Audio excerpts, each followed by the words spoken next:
सुप्रभात बच्चों। आज हम कक्षा 2 की पुस्तक हिंदी की जो पुस्तक है उसका पाठ 5 क्या है? स्नान। स्नान क्या होता है? नहाना। हाँ, वेरी गुड। स्नान क्या होता है? नहाना। तो आप सब नहाते हैं ना?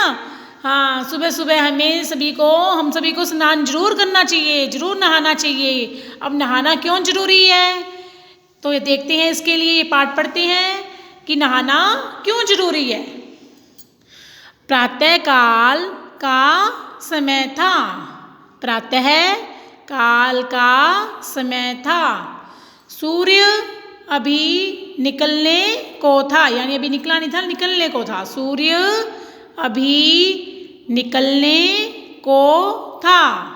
जीजी स्नान करके हंसती हंसती, क्या है? हंसती हंसती निकली। उसके छोटे भाई मनु ने उसे देखते ही कहा, क्या कहा? जीजी तुम कितनी अच्छी लग रही हो। क्या कहा उसके छोटे भाई ने? कि जीजी तुम कितनी अच्छी लग रही हो। जीजी लगूंगी ही भैया। क्यों लगूंगी? रोज स्नान करती हूँ, क्योंकि मैं रोज नहाती हूँ। तो क्या कहा उसने? लगूंगी ही भैया, रोज स्नान करती हूँ। मनु, जीजी स्नान तो मैं भी रोज करता हूँ। 2-3 बाल्टी पानी अपने ऊपर डाल लेता हूँ। लेता हूँ के बाद क्या लगा हुआ? ये डंडी लगी हुई ना बेटा, ये होता है पूर्ण विराम। जब कोई वाक्य पूरा हो जाता है तो उसके बाद हम क्या लगाते हैं? पूर्ण विराम।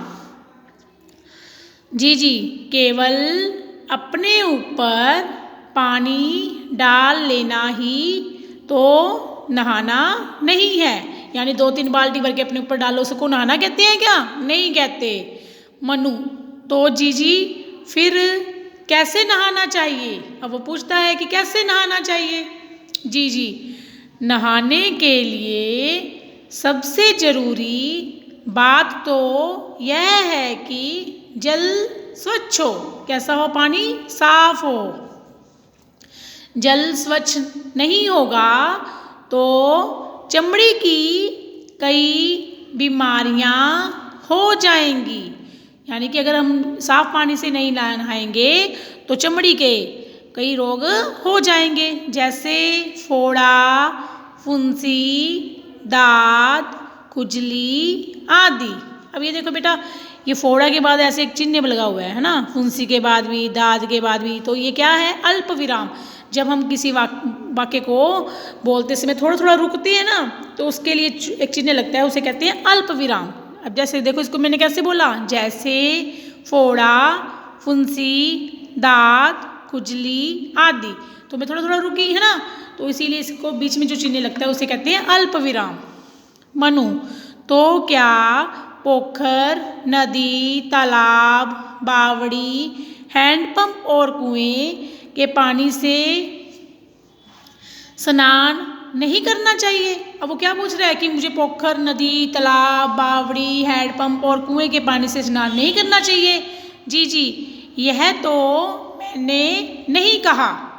गांवों में अधिकतर लोग पोखर, तालाब, बावड़ी पर नहाते हैं। यानी गांव में तो ज़्यादातर लोग किस पर नहाते हैं? पोखर, तालाब, बावड़ी पर ही नहाते हैं। वहीं कपड़े धोते हैं। पशु भी उसी पानी में बैठे रहते हैं।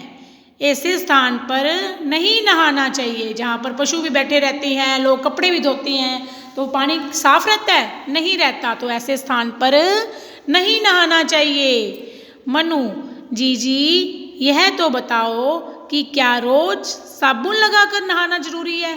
कि रोज साबुन लगाकर नहाना चाहिए? जी नहीं, ऐसा नहीं है।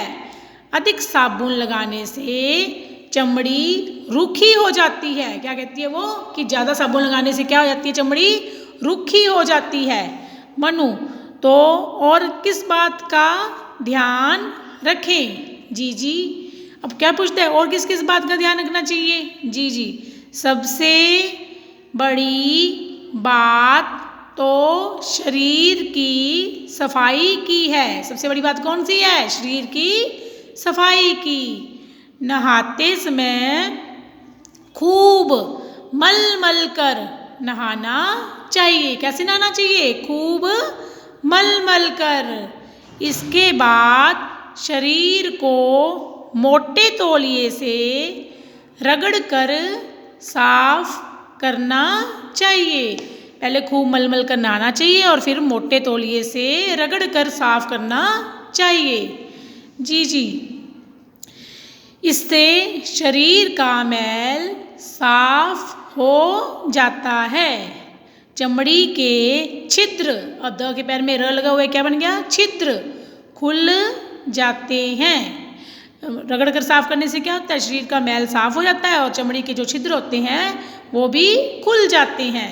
मनु, तब तो खेलने और व्यायाम करने के बाद अवश्य स्नान करना चाहिए। और क्या पूछ रहा है कि तब तो फिर खेलने के बाद और व्यायाम करने के बाद, तब क्योंकि मिट्टी में हो जाते हैं ना हम, तो हमें अवश्य स्नान करना चाहिए। जी जी हाँ मनु, उसके बाद तो करना ही चाहिए, लेकिन एकदम नहीं करना चाहिए। यानी कि एकदम नहीं करना चाहिए। पसीना सूखने पर ही नहाना अच्छा होता है। यानी जब हमारा पसीना सूख जाए, क्योंकि खेलने पर भी और व्यायाम करने पर भी क्या आ जाता है? पसीना आ जाता है। और जब हमारा पसीना सूख जाए तभी हमें स्नान करना चाहिए।